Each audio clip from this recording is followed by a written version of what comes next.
There's a lot of pressure today for you to follow the crowd.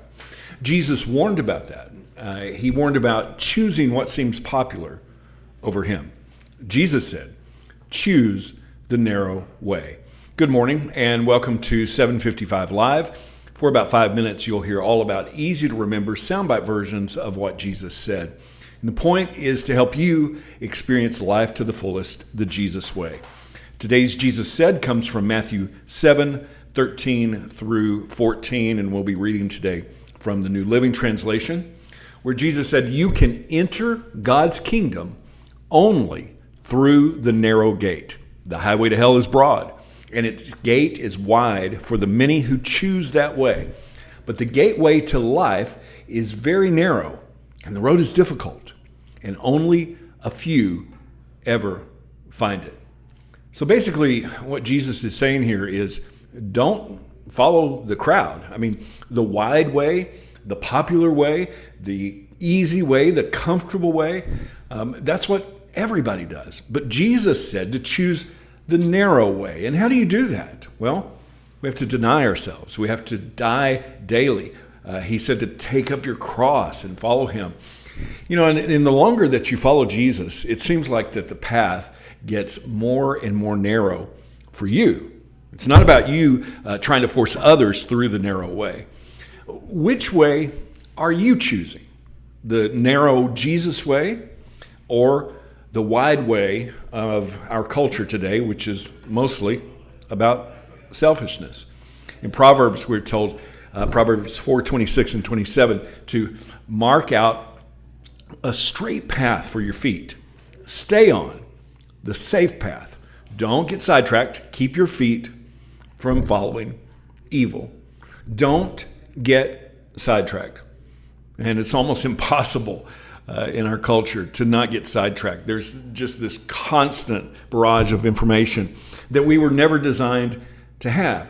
But the narrow way changes us. And here's an example of that change.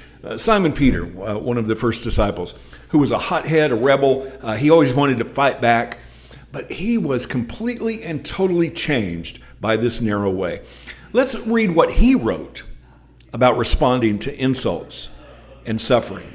In 1 Peter 4, and we're going to read a lot here, but just think about this in the perspective of this is Simon Peter, the guy who chopped the ear off. This is him saying, if you are insulted because you bear the name of Christ, you will be blessed, for the glorious Spirit of God rests upon you. If you suffer, however, it must not be for murder, stealing, making trouble, or prying into other people's affairs. I could stop there and talk about that a whole lot. Let's go on to verse 16. But it is no shame to suffer for being a Christian. Praise God for the privilege of being called by his name.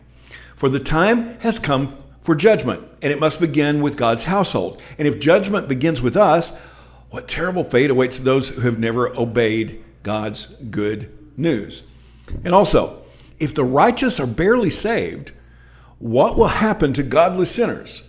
So if you are suffering in a manner that pleases God, keep on doing what is right and trust your lives to the God who created you, for he will never fail you. Saying things like, if your suffering pleases God. That's a whole different mindset than Simon Peter had. He had been changed completely by the narrow way.